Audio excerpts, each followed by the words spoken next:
Eu vou falar sobre a história dos edulcorantes. Pode passar. Pode passar, o já me apresentou. Pode passar. Pode passar. Bom, para facilitar o entendimento, eu dividi a história dos edulcorantes por século. E todas essas substâncias, elas são consideradas edulcorantes. Os que estão em negrito são os edulcorantes de alta intensidade. E os não em negrito são os polióis. Então, falando um pouquinho dos polióis, pode passar. Por favor. O que são os polióis? São carboidratos de digestão lenta. Eles não são açúcares. Eles são utilizados para dar corpo aos alimentos. Então, nas substituições, né, de açúcar, a Elaine vai falar um pouco mais. Eles são amplamente utilizados, uma baita ferramenta aí para a indústria. Em várias categorias, o valor energético, 2,4 quilocalorias por grama, com exceção do eritritol, que é 0,2. O ano passado, a Anvisa publicou a consulta pública 709 sobre rotulagem, que determina outros valores para esses polióis. E então, em breve, teremos novidades. Pode passar. Começando aí, então, pelo século XIX com a sacarina, um edulcorante de alta intensidade. Por favor, pode passar. A sacarina, ela foi descoberta em 1879. E a sacarina foi descoberta acidentalmente, foi o primeiro edulcorante a ser descoberto. E como que foi? Foi um russo, ele estava no laboratório fazendo testes, ele voltou para casa, foi comer um pão, e viu que o pão estava doce. Achou estranho, porque não era um pão doce, e então ele notou que era a mão dele que tinha ficado com a substância que ele tinha trabalhado no laboratório. Inicialmente, a sacarina era considerada um medicamento e vendida em farmácia. A sacarina é 300 a 500 vezes mais doce do que a sacarose, não contém calorias, pode ir para o forno, tem um bom custo, um residual amargo quando colocado em alta quantidade. A Elaine também vai explorar um pouco mais isso, né? Então, ela é autolimitante, não é como o açúcar, que você vai colocando mais açúcar, vai ficando mais doce. A sacarina chega uma hora aí que o residual fica bem evidente, facilmente solúvel e tem sinergia com outros edulcorantes. Pode passar. Então, indo para o século XX.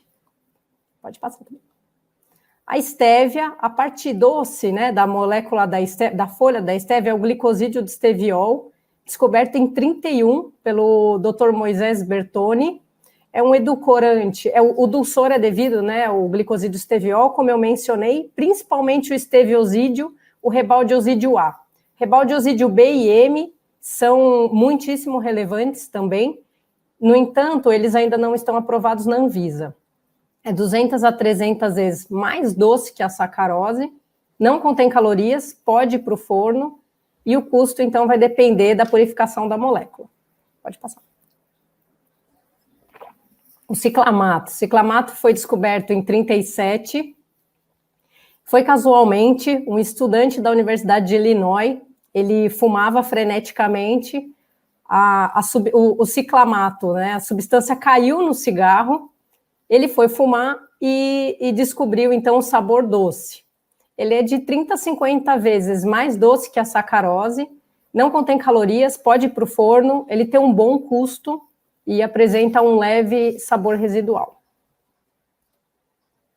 O monk fruit, da mesma maneira que o glicosídeo de esteviol é a parte doce da molécula aí da estévia, o mogrosídeo é a parte doce do monk fruit, também conhecida como fruta do monge, descoberta em 1938, é uma planta nativa da China, é 250 vezes mais doce que a sacarose, e ele apresenta um perfil de dulçor prolongado.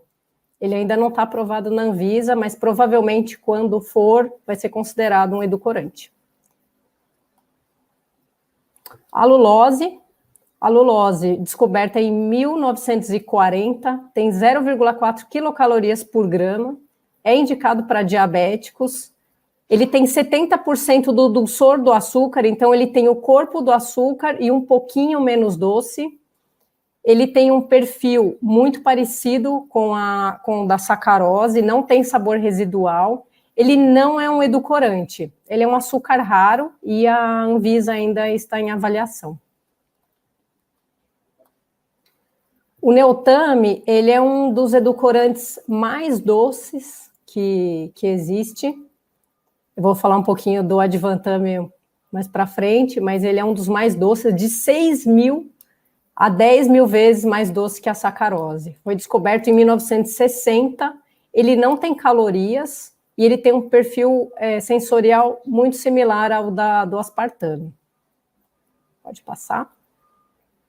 Então, o aspartame, descoberto em 65, ele também foi acidentalmente descoberto. O objetivo era encontrar, então, um inibidor para gastrina. Ele tem 4 quilocalorias, ele é formado por aminoácido, por isso aí das 4 quilocalorias. Ele é 200 vezes mais doce do que a sacarose, ele não pode ir para o forno, ele tem um custo mediano e um menor sabor residual. Bom, e a Anvisa estabelece que alimentos com aspartame, de acordo com a portaria 29, deve ter a frase de advertência contém fenilalanina. Por favor, pode passar. O acesulfame, ele foi descoberto em 1967, também acidentalmente, no laboratório também, durante o desenvolvimento de novos produtos, foi descoberto aí o dulçor do acesulfame. Ele não contribui com calorias, ele é 200 vezes mais doce que a sacarose, ele pode ir para o forno, tem um sabor residual parecido com o da sacarina, e ele tem um bom custo. A sucralose, em 1976, de 600 a 650 vezes mais doce que a sacarose, ele não contribui com calorias, tem um sabor agradável, um custo um pouco mais alto, mas a dosagem é baixa, então tem que calcular aí. Pode ir para o forno. E, por fim, o Advantame. Ele foi descoberto em 2008 pela Ginomoto. Ele é aproximadamente 20.000 vezes mais doce que a sacarose, então, até conversando com o pessoal do laboratório lá da empresa, como é que a gente utiliza, né, esse produto. Então, as pessoas fazem uma diluição, uma solução, na verdade, e ele tem 0 calorias, sem sabor residual. Ele está aprovado na Anvisa de acordo com a resolução 281. Pode passar. Todos esses edulcorantes que eu mencionei, eles são extensamente avaliados por órgãos do mundo inteiro, inclusive o JECFA. E o que é o JECFA? O JECFA é um comitê de experts em food safety da Organização Mundial de Saúde. Dentre diversas funções do JECFA, uma delas é estabelecer a IDA, a ingestão diária recomendada dos edulcorantes, que a Márcia e a doutora Luciana vão mencionar mais à frente. Então, todos esses edulcorantes já foram aí avaliados pelo JECFA. Pode passar, por favor. Tudo isso que eu falei sobre os edulcorantes, eles estão aprovados, as quantidades de utilização, estão na resolução RDC 18 da Anvisa, e coloquei algumas referências internacionais também, como o JECFA, como eu disse, o Comitê de Especialistas de Aditivos, né, que também suporta o Códex Alimentários. No Códex Alimentários, esse tema é tratado no CCFA, que é o Comitê de Aditivos, e também a referência da União Europeia.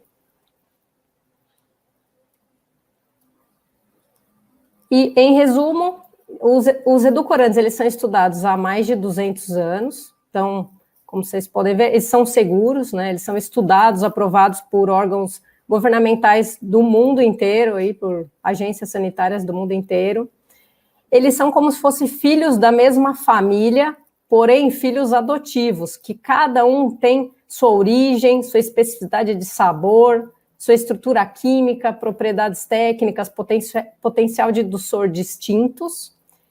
E os de alta intensidade, eles não têm corpo. Então, a substituição da sacarose por edulcorante não vai ser 1 para 1. Outros ingredientes devem ser utilizados e a Elaine vai abordar um pouco disso. Algumas referências. E muito obrigada.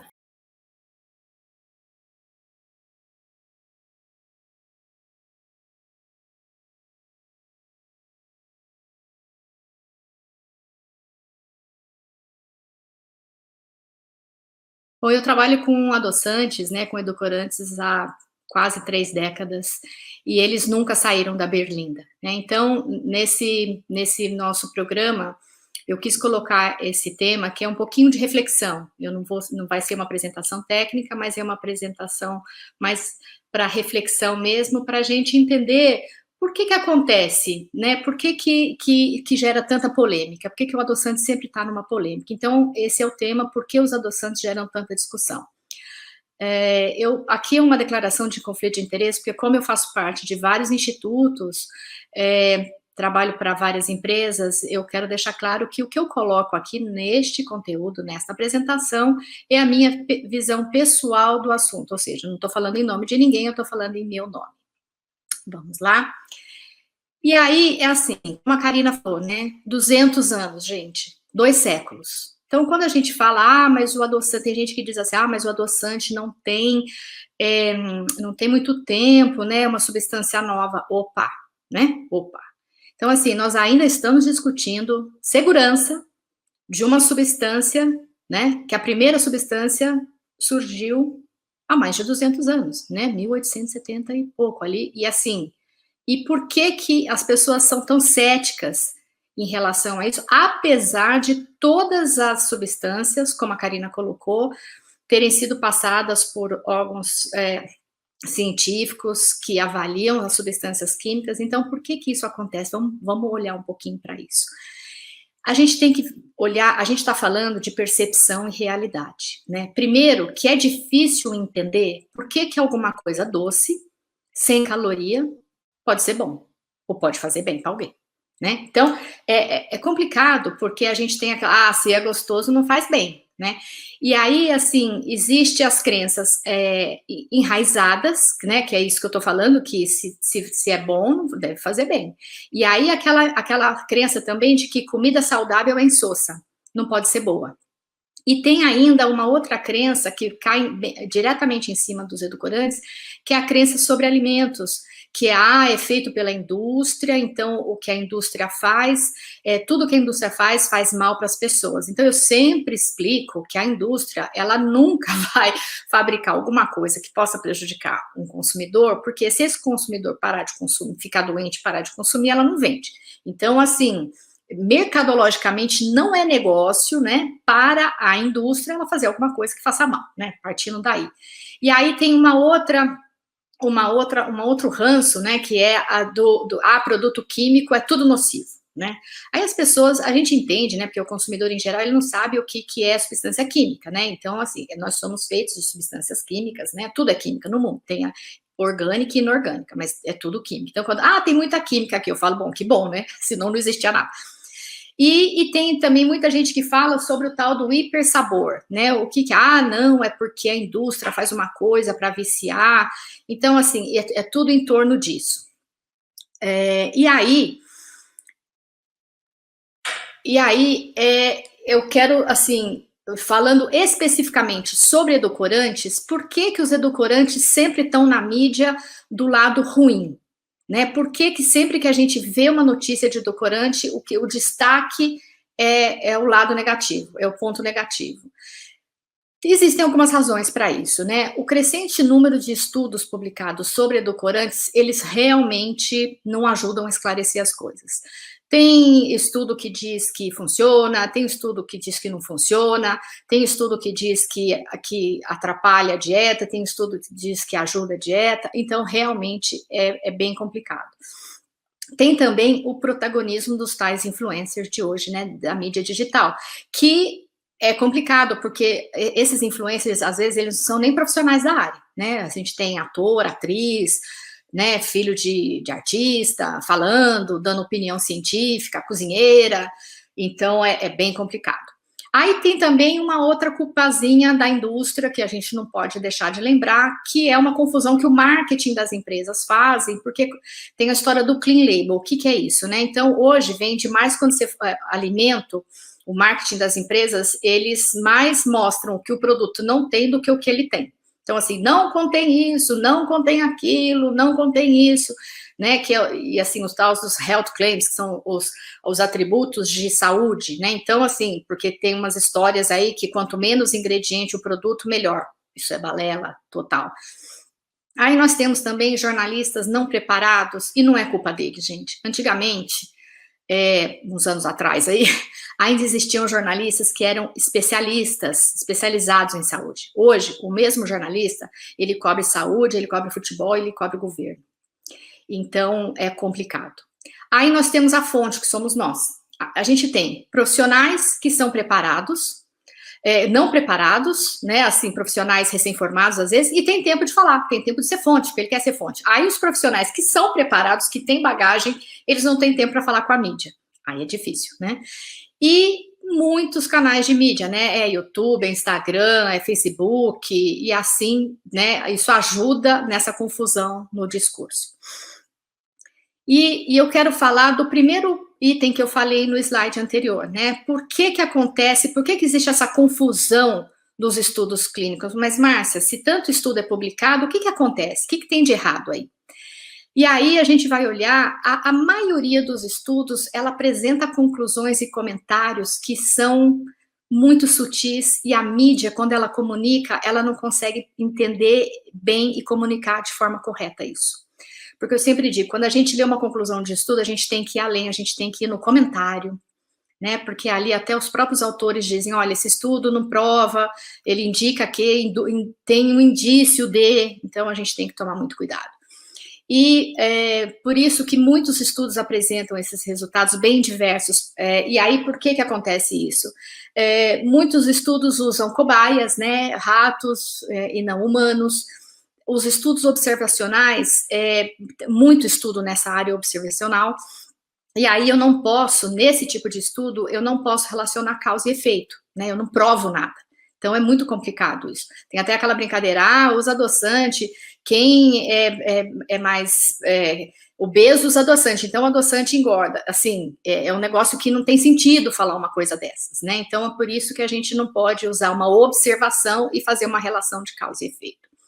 Tem um viés de interpretação, que assim, tem pessoas que são predispostas a não achar que edulcorante é bacana, então ela já vai ler com viés. E existem poucos estudos que são revisados por pares, né, ou replicados. Então, assim, quando ele é revisado por pares, né, vocês estão vendo aí os estudos de Covid, então, assim, são estudos que até eles são revisados e às vezes eles têm um certo ajuste. E o N, né, o tamanho da amostra é muito pequeno na maioria dos estudos. Os grupos populacionais, às vezes, até muitas vezes, eles vêm com viés, porque assim, faz com cardiopata, faz com obesos, complicado. Estudos de laboratório, que são os in vitro, né, e os estudos que mostram vários edulcorantes num estudo só, que nem a Karina falou. Eu costumo dizer que, assim, os edulcorantes, eles fazem parte de uma classificação, né, eles são edulcorantes porque eles fornecem pouca caloria ou zero, e eles adoçam demais, né, eles têm um dulçor intenso, mas um não parece nada com o outro, entendeu? Então, assim, não dá para comparar. Não dá para comparar estévia com sucralose ou com aspartame, não dá. Então, no mesmo estudo, isso não pode acontecer. E aí, acontece também que quando a gente vai ver um estudo, metade do rato, do peso, ele consumiu em edulcorante. Então, eu não posso extrapolar esse tipo de informação, de resultado, né, para uma vida real. Então, é por isso que extrapola muito a ida, que a Luciana vai falar depois de mim. Então, é por isso. Vamos lá? E aí, gente, aqui que vem a minha reflexão. Por que a mídia se concentra sempre em coisa ruim? Isso é do ser humano. E por que nós, né, assim, a mídia se concentra em coisa ruim, porque vende mais, e por que vende mais? porque nós somos atraídos por notícia ruim. Ontem mesmo eu estava vendo o jornal, o Estadão, e estava falando de uma notícia de que as pessoas têm, agora na pandemia, têm inveja de quem está passando a pandemia numa boa. Né? Então, assim, é meio ruim isso. E uma pesquisa da McGill University, lá do Canadá, ela mostra que realmente as pessoas, eles fizeram um estudo e as pessoas buscam, o olhar delas capta mais rápido histórias que são negativas do que positivas. E quando elas são perguntadas sobre isso, elas falam, não, mas é a mídia que coloca mais coisa negativa, não sou eu que busco. Então, isso chama viés de negatividade. Vamos lá? E aí tem essa palavra aqui que chama Schadenfreude. Meu marido é alemão, mas eu não falo alemão. Então, junto com o lanche aí, não sei se eu falei direito, mas significa que essa palavra significa prazer derivado do infortúnio do outro. Parece estranho isso que eu tô falando, mas não é. Sabe quando alguém tá andando na rua, dá um escorregão, assim, e a gente dá uma risada? Isso é engraçado, né? Assim, é o mal visto, né, pelo outro, né? Então, isso tem essa sensação negativa dentro da gente. Mas quando a gente começa a olhar muito, assim, olha aqui, principalmente agora na pandemia, né? Nós somos focados em palavras negativas. E isso é dentro de nós. Somos nós, é um sistema de alerta de que a gente tem que mudar essa história, né? Então, assim, é um alerta de perigo. E aí, por exemplo, esse estudo ainda da McGill mostra que as pessoas são atraídas por palavras como câncer, bomba, guerra, e nem tanto por palavras positivas como bebê, sorriso, diversão, mesmo elas estando em maior frequência no noticiário. Vamos lá? E aí tem outra coisa também, que assim, que a maioria de nós, que eu também sou consumidora, nós somos racionalmente ignorantes. A gente decide ser. E por que a gente escolhe não se informar plenamente sobre alguma coisa, né? Porque nós temos a gente tem um excesso de informação, né? Hoje a gente, se for ler tudo, a gente não faz mais nada. E aí tem 3 explicações para isso quando a gente decide falar, eu não quero saber de tudo isso. Que é assim, né? Quando eu leio um estudo, por exemplo, que não é super da minha área, e eu vou abrir o estudo e é pago, eu tenho que pagar, eu falo, não vou ler, não vou pagar. Então, assim, se essa informação me custa alguma coisa, eu não vou pagar. E aí tem a história para eu entender um estudo, eu não vou ler uma vez só, eu tenho que ler uma vez, eu tenho que ler 2, eu vou ligar para alguém, eu ligo para a Luciana Lancha, eu ligo para o Lancha para saber, né, se eles entenderam o que eu entendi. Então, assim, demanda tempo a gente entender as coisas, né, e demanda tempo, e às vezes a pessoa não está afim. E aí também tem um outro lado, que é ainda no slide anterior, que é o viés, o preconceito ideológico, por exemplo, uma fonte, né, assim, esse jornal científico publica muito, sabe, uns estudos muito fracos, eu não vou nem ler, e existe isso, né, vamos para frente agora. E agora, falando especificamente sobre edulcorantes, porque tem uma pesquisa que foi feita em 2014, já faz tempo, mas é muito interessante, do EUFIC, que é o IFIC da Europa. Eu trabalho para o IFIC dos Estados Unidos, esse é o da Europa, que fez uma pesquisa com nutricionista, por que os nutricionistas têm insegurança em recomendar adoçantes, porque eles fizeram uma pesquisa e perceberam isso. E essa incerteza, ela se reflete, né, da diversidade das posições tomadas pela mídia, pela saúde pública, pelas ONGs, pelos institutos. Então, assim, é tanta informação divergente que chega que o nutricionista não sabe aonde olhar, aonde se guiar. E aí, essa percepção de ambivalência e segurança, ela aumenta o medo do profissional recomendar adoçante para os seus clientes. E aí, o que o nutricionista faz? Olha, é melhor você não comer nada de doce. Você evita doce, você não come açúcar, mas também não come adoçante, então você tira o doce da tua vida. E a gente sabe que isso é muito complicado, né? Outra coisa que também atrapalha essa recomendação é aquilo que eu falei sobre aquela coisa da artificialidade. E aí é bem complicado, porque é artificial, não é legal. Então, é importante que as instituições, como a americana tem, que a gente tenha posições sobre o assunto. Vamos lá? E assim, existe alguma contraindicação sobre adoçantes? Não, não existe.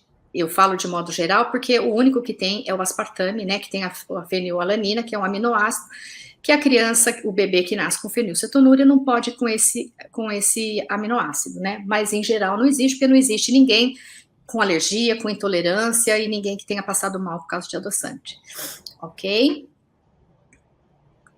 E aí, gente, é um recado que eu dou. A gente não está na era moderna, a gente está na era contemporânea, mas eu gosto de falar moderna, né? Não sou antropóloga, mas assim, as plataformas digitais, elas têm um complexo, né, assim, cenário, né, de incerteza. Muita coisa assim que a gente compartilha num clique. O antídoto, a gente tem que combater assim essa repercussão seletiva por meio da força do conteúdo qualificado, com transparência, sem filtro ideológico, sem preguiça profissional e sem incompetência arrogante. Então é dar informação sem criar versão. E olha, eu deixo aqui para vocês um presentinho, e vocês podem entrar nesse link, é uma página do Serviço de Saúde da Inglaterra, do Reino Unido, e ali tem tudo sobre edulcorantes, super simples, e eu agradeço muito a atenção de vocês, Deus abençoe todo mundo.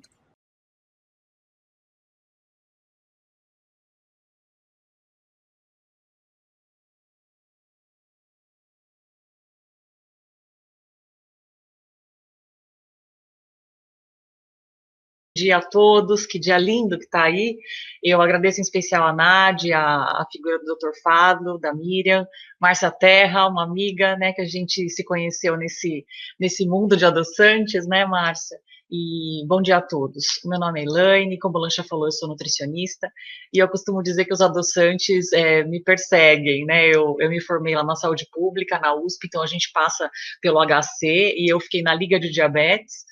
Então, já comecei a aprender um pouco sobre adoçante. Depois, eu trabalhei num spa, então tive que aprender a desenvolver muitas receitas sem açúcar. Viu, Lancha? Vou te dar uma dica aí de preparo de bolo. E hoje eu faço consultoria também para a indústria que desenvolve alimentos sem açúcar, né? Então, eu costumo dizer que os adoçantes me perseguem ao longo da minha carreira e é uma área que eu gosto muito de estudar. Pode passar, por favor? Mas e aí, né? Como se faz? A gente compra lá na gôndola, mas o que é aquele líquido? O que é aquele pó? Né? O que é esse adoçante? Pode passar, por favor? A Karine explicou sobre o edulcorante, né? Então, o edulcorante é aquela substância que tem um sabor doce, né? Infinitamente maior do que o açúcar, mas ele não é consumido sozinho. Quando a gente rasga um sachêzinho de adoçante e coloca no café, aquele pozinho branco todo não é o edulcorante, senão a gente vai ficar com esse dulçor na boca durante dias.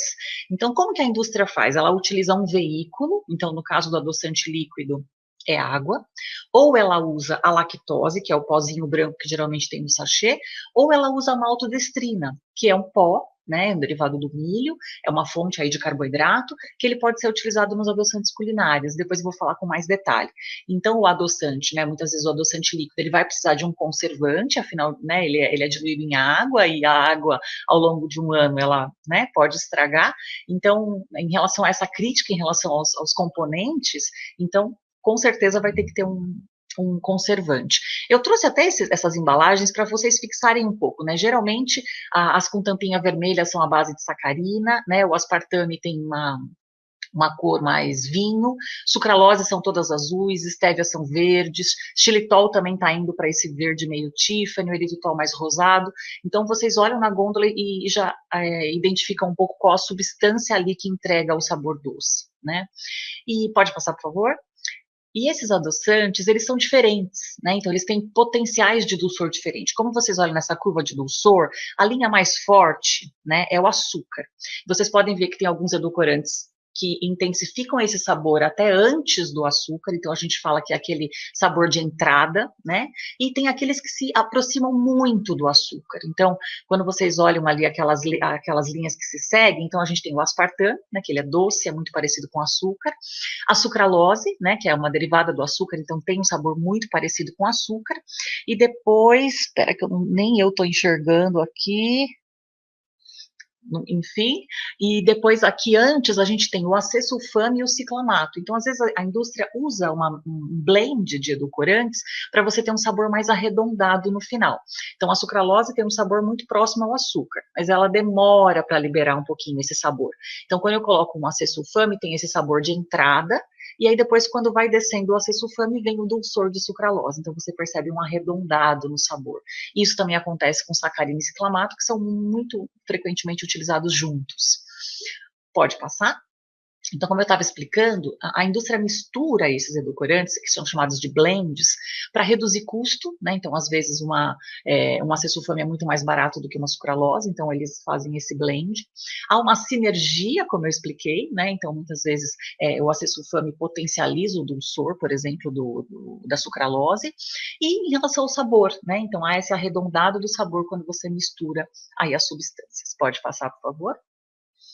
Então, vocês viram em relação à história dos adoçantes, vocês viram que a mídia às vezes influencia muito negativamente, vocês viram sobre a segurança que a Luciana falou tão brilhantemente. Mas e aí? Tudo bem, é seguro, mas por que eu usaria o adoçante, né? Então, se eu tenho um objetivo de redução calórica, se eu tenho um objetivo de redução aí do impacto na glicemia, porque vocês sabem que o açúcar eleva a glicemia muito rapidamente, né? Se eu quero o sabor doce sem as calorias do açúcar, e aí no caso de redução de custos para a indústria, eu já vou explicar para vocês. Pode passar, por favor?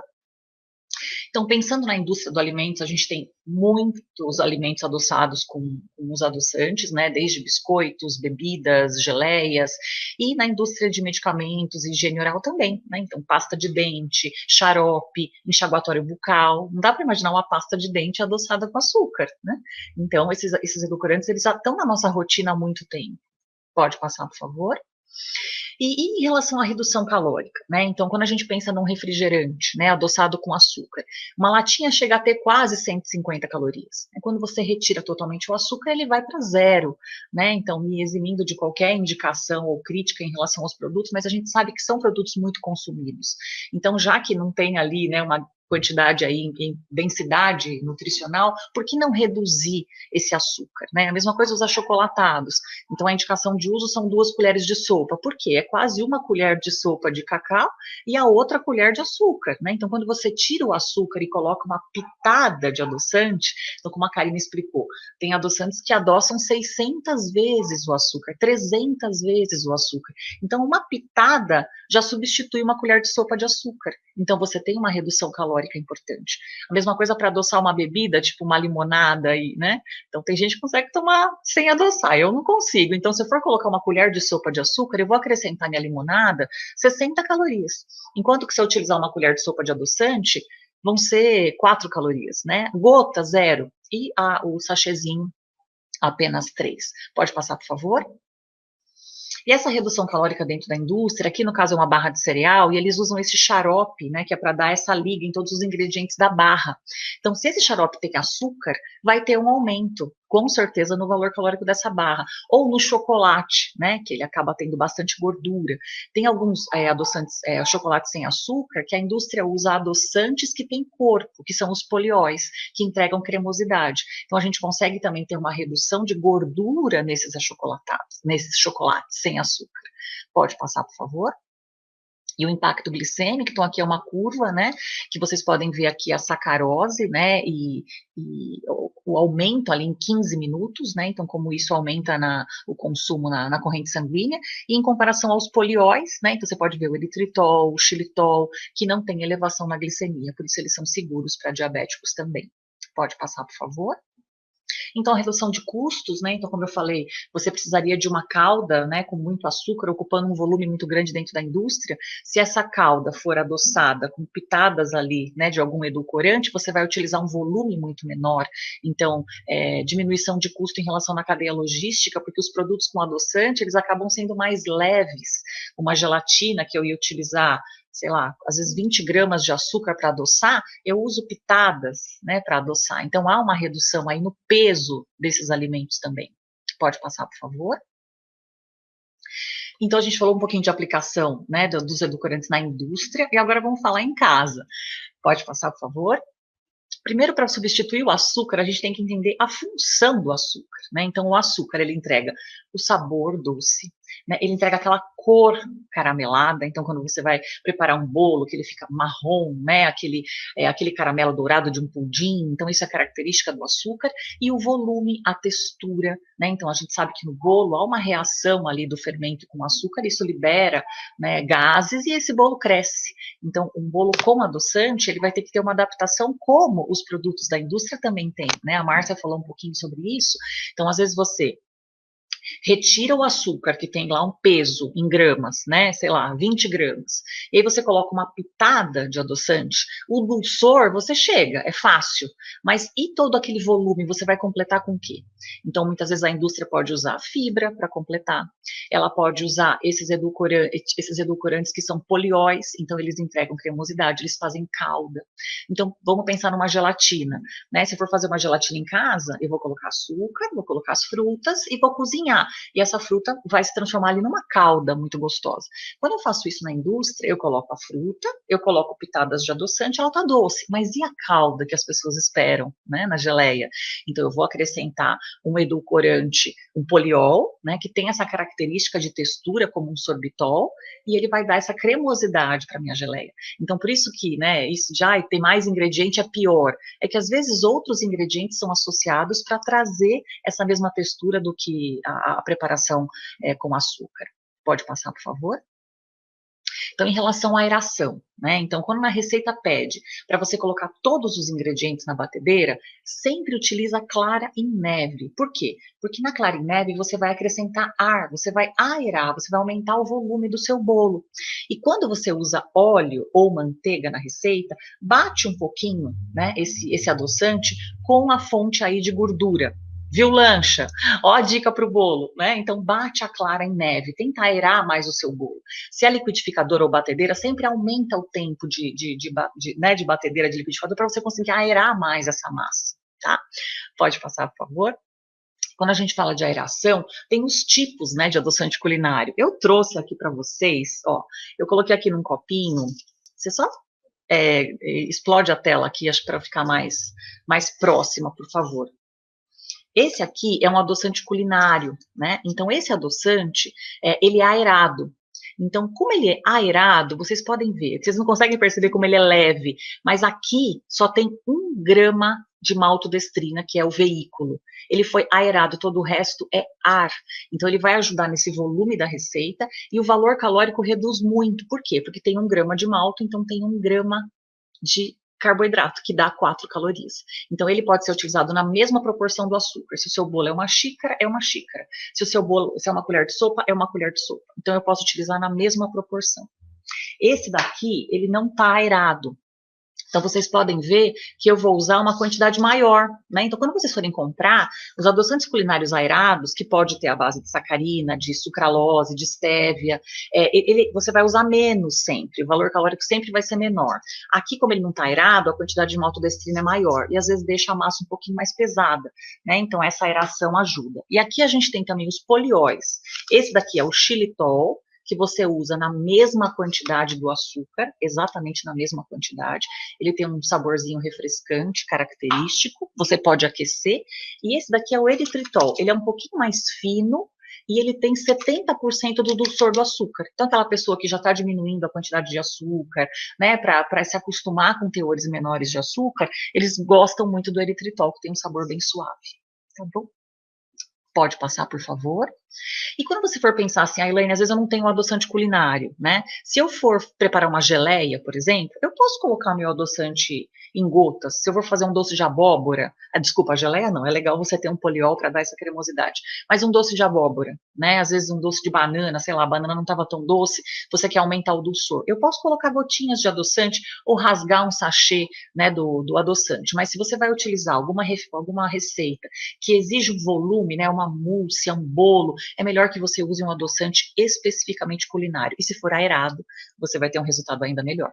Em relação ao tempo de cocção, é menor quando você tem adoçante, né? Então fica atento. Meu bolo 30 minutos. Quando você usa o adoçante na receita, vai ter em média uma redução aí de 10 minutos. Então ele vai assar mais rápido. Fica atento, tá? Para o bolo não queimar. Pode passar, por favor. Em relação à cor, né, foi aquilo que eu falei, quando a gente prepara uma receita sem açúcar, não vai ter aquela cor, né, então o doce de abóbora, a cocada, não vai ficar dourada igual o açúcar. Então a gente tem uns segredinhos, né, então a gente pode colocar uma baunilha, a gente pode colocar canela, a gente pode fazer uma calda com uma geleia de damasco, com ameixa, a gente pode pincelar, né, uma gema, de repente, num biscoito, num cookie, para você chegar nessa coloração. Pode passar, por favor? Em relação à quantidade, eu já expliquei, né? Então você usa exatamente a mesma quantidade em relação ao açúcar. Ah, uma coisa que é importante: às vezes a maioria das receitas está em medida caseira, né? Então, no seu bolo é uma xícara, uma colher de sopa, você usa a mesma quantidade. Agora, se falar peso, Elaine, eu peguei uma receita que é 100 gramas de açúcar. Quanto que eu uso de adoçante, né? Então, no caso, você vai dividir por 10. Tá? Então, claro, segue sempre a orientação da embalagem. Cada indústria tem uma receita, então você usa lá, né? Então tem adoçante que é na mesma proporção, tem adoçante que é metade. Então, olha sempre o rótulo, a indicação da receita. Mas se a gente está falando de um adoçante aerado, né? Então o peso vai ser muito menor. Tá?